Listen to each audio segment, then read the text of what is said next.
জিলজুশানের পুত্র সীমার। শুনলাম তুই নাকি পয়গম্বরের নাতির সাথে সবার আগে যুদ্ধ করতে চাইছিস।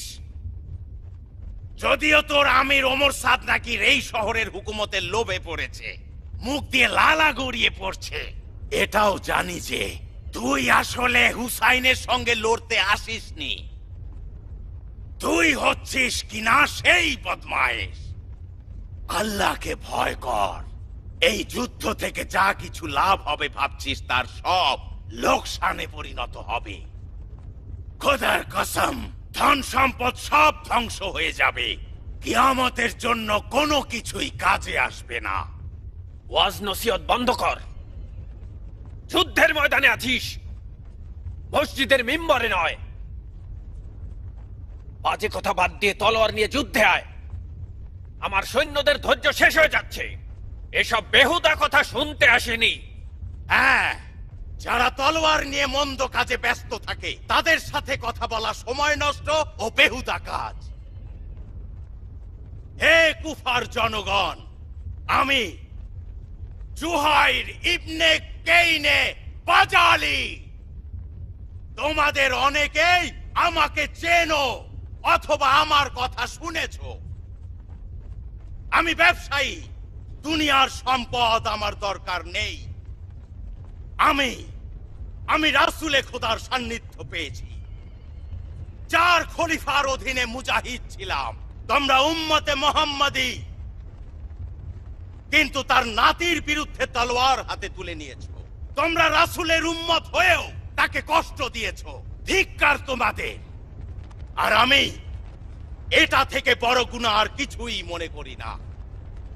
জুহাইর বিন কেইন, তোর তো ইমামের সঙ্গে সম্পর্কই ছিল না। কিভাবে তুই আমিরুল মুমিনিন ইয়াজিদের বায়াত ভঙ্গ করে হুসাইনের পক্ষ নিলি?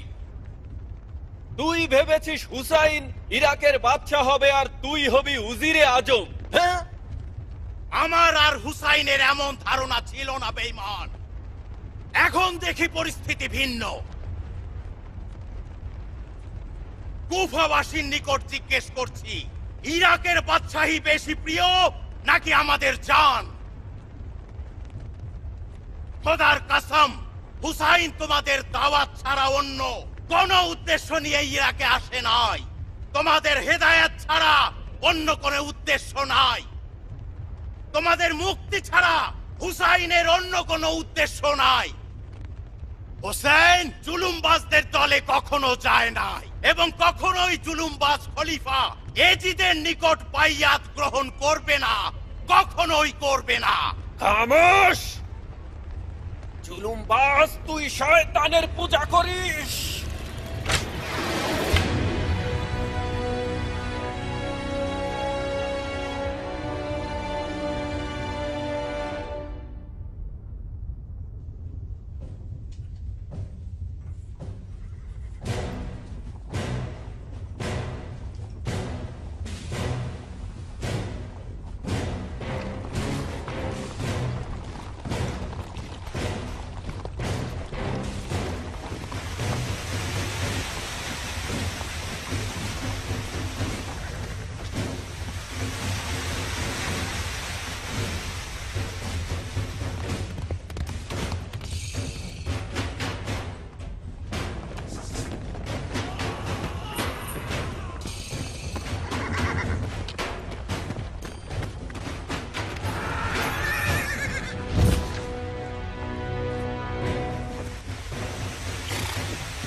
এই সীমার শুনে রাখ, আপাতত পিছু হটে যাচ্ছি আমি।